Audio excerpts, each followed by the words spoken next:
एखादी गोष्ट किती वेळेस दाखवायची आणि पाहणाऱ्यांना ती किती वेळेस पाहायची याची सुद्धा लाज वाटते कधी कधी।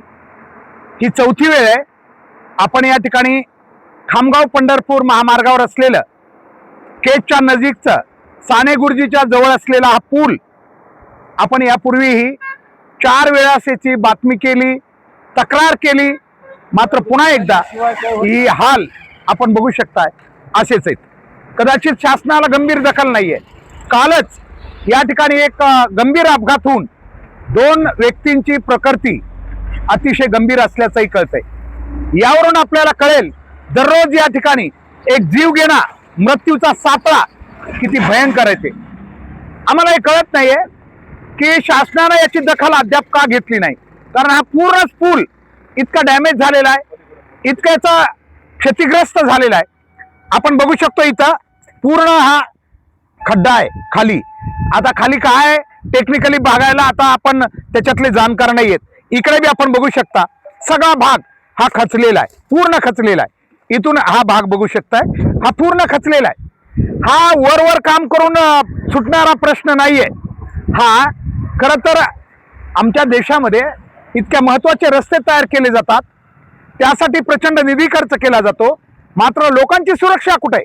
लोकांची सुरक्षा नाहीये। मृत्यूचा सापळ्यासारखा हा सापळा गेली अनेक वर्ष या ठिकाणी आहे, परंतु आम्ही वेळोवेळी एक सामाजिक कार्याचा भाग म्हणून म्हणा किंवा प्रशासनाकडे त्याची जाणीव असावी म्हणून अनेक वेळा याची आपण तक्रार केलेली आहे। MSRDC ज्या कंपनीनं खामगाव पंढरपूरचं हे काम केलेलं आहे, माजलगाव पासून केज पर्यंतचं, ती कंपनी म्हणे आता तिचा कार्यकाळ संपला, निघून गेली। मग जिम्मेदार कोण आहे याला? भारताच्या प्रशासकीय व्यवस्थेमध्ये प्रत्येक गोष्ट ठरवून केली जाते। जर कंपनीचा कार्यकाळ संपलाय तर त्याला कुणीतरी जबाबदार असलं पाहिजे, परंतु अद्याप या रस्त्याचा प्रश्न सुटला नाहीये। आपल्याला सांगू इच्छितो की हा रस्ता इथं आपण पुन्हा बघू शकताय किती भयंकर ही एखादी क्षती होऊ शकते। कदाचित मोठा अपघात होऊन काही अनेक लोक या ठिकाणी जीव जाण्याची शक्यता आहे। तसे तर दररोजच्या अपघातात, छोट्या मोठ्या अपघातात या ठिकाणी अनेक लोक जखमी झालेले आहेत, काहींचे प्राण बी गेलेले आहेत, असं नाहीये। पण त्याची दाद फिर्याद कुठंच नाहीये। कशामुळं? तर ठीक आहे पुलावरून गाडी येत असताना झालं, मात्र का? तर हे कारण आहे त्याचं। आणि म्हणून आज आम्ही MSRDC ला पुन्हा एकदा सांगायला आलोत।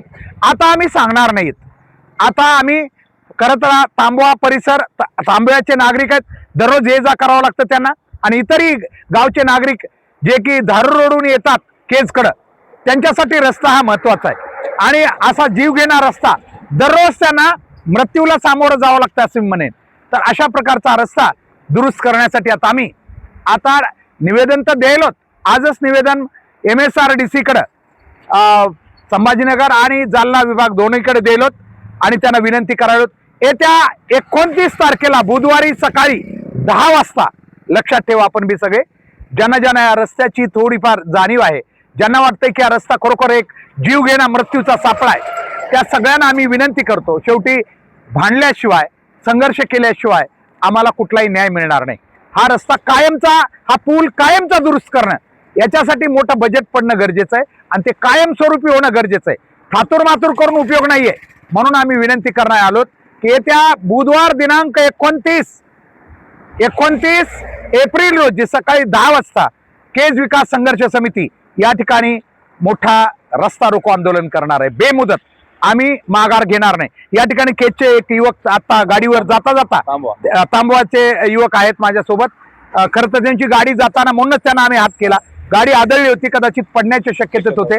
आणि काय सांगाल, दररोज तुम्हाला जावं लागतं? आम्हाला रोज इथं वागावं लागतं, पण रस्त्याचं काय वारंवार तात्पुरतं काम केलं जातं, कायमस्वरूपी त्याचं काही सोल्युशन कंपनी काही करत नाहीये।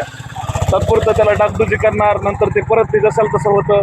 चौथी वेळ आहे, चौथी वेळ समोर वारंवार बऱ्याच वेळेस इथं ऍक्सिडेंट पण झालेले आहेत, बरेच वेळेस जखमी झालेले आहेत आणि 1-2 वेळेस प्राण पण गेलेले आहेत। आणि ह्याचे कायमस्वरूपी काहीतरी सोल्युशन कंपनीने घ्यावं अशी आमची नागरिकांची नम्र, मला वाटतं चौथी वेळ आहे आपण ह्या दुरुस्त करा।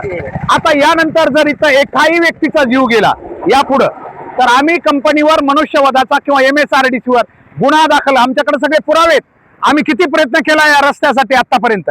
मात्र जर एवढं सांगुडी हा रस्ता जर एखाद्याच्या मृत्यूचं कारण बनत असेल तर याला शासकीय यंत्रणा जबाबदार राहील. आम्ही पुन्हा सांगतो जगजाहीरपणे, पोलीस प्रशासनानं लक्षात घ्यावं. आम्ही अगोदर सांगायलो यापुढं या कारणामुळं जर इथं कुणाचा जीव गेला तर किंवा मोठी हानी झाली तर याला रस्ते विकास महामंडळ महाराष्ट्राचं जबाबदार राहील आणि त्यांच्यावर आम्ही मनुष्यवधाचा गुन्हा दाखल करू, हे आम्ही व्हिडिओतून सांगायलो. मागचे व्हिडिओ आमचे आहेत. यापुढे आम्ही या सगळ्या पुराव्याच्या आधारे या प्रशासकीय यंत्रणेवर गुन्हे दाखल करू. म्हणून आम्ही विनंती करतो त्यापूर्वी या अधिकाऱ्याने यावं आणि या जो पूल आहे हा पूल दुरुस्त करण्यासाठी या ठिकाणी जे काही प्रोव्हिजन लागेल ते तात्काळ करून हा पूल तात्काळ दुरुस्त करावा.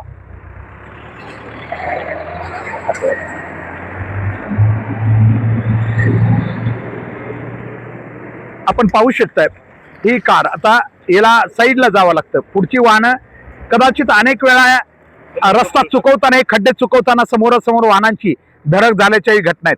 आणि हे एक ठिकाण नाहीये, आपण बघू शकता दोन्ही बाजूने रस्त्याला जायला इथं गाडीला आपण बघू शकता की थांबणं हे शक्य नाहीये. मधून कुठून तरी एक थोडा स्पेस आहे, तिथून गाडी काढण्याची वाहनं प्रयत्न करतात आणि असा अपघात होण्याची शक्यता नाकारता येत. आपण पाहू शकता इथं हा खड्डा अतिशय मोठा खड्डा आहे. हा बी खरं तर हे फक्त रस्त्याच्या कडेला आहे आणि हा स्लॅब आहे रस्त्याचा कदाचित, त्याच्यामुळं हा तात्पुरता टिकलेला आहे म्हणता येईल. आणि इकडे तर आपण बघू शकता याचे हाल काय झालेत. हे समोरच्या बाजूला किती मोठा हा सुराख, कदाचित खाली याच्यातून जर एखादं वाहन जर गेलं तर कदाचित खाली जाण्याची शक्यता आहे. अशा प्रकारे हा रस्ता पूर्ण क्षतिग्रस्त झालेला आहे. आणि एवढाच पूल आहे विशेष म्हणजे, तसं तर जम्पिंग प्रत्येक पुलाला या ठिकाणी आहे. आपण बघू शकता या वाहनांना अशा प्रकारे अतिशय थांबावं लागतंय. ते बी ज्यांना माहिती ते असं होऊ शकतंय, जे अननोन आहेत नवीन येणारी वाहनं जे आहेत आपण बघू शकता ही गाडी कशा प्रकारे इतक्या मजबूत गाड्यांना सुद्धा किती थांबून या ठिकाणी जावं लागतं आणि जम्पिंग होते. नवीन जे येणारे प्रवासी आहेत ज्यांना या खड्ड्याविषयीची कसली माहिती नाही, पर जिल्ह्यातून किंवा येणारे त्यांना मात्र हा एक खड्डा जो आहे हा जीवघेणा किंवा मृत्यू अगदी समोर दिसणारा खड्डा आहे. म्हणून आम्ही पुन्हा एकदा प्रशासनाला अतिशय आणि वर्दळ किती या वाहनांची बघा आपण. हा रस्ता खामगाव पंढरपूर हा महामार्ग झाल्यापासून हा रस्ता आता जास्त रहदारीचा झालेला आहे. मात्र योगायोगानं माजलगाव पासून केजपर्यंत हा रस्ता ज्या पद्धतीनं बांधला गेला तो अतिशय चुकीची पद्धतीनं झालेला आहे. त्यामुळं हा रस्ता असून सुद्धा लोकांना मात्र त्रास होतोय. वर्दळ खूप आहे या रस्त्यानं आपण बघू शकताय.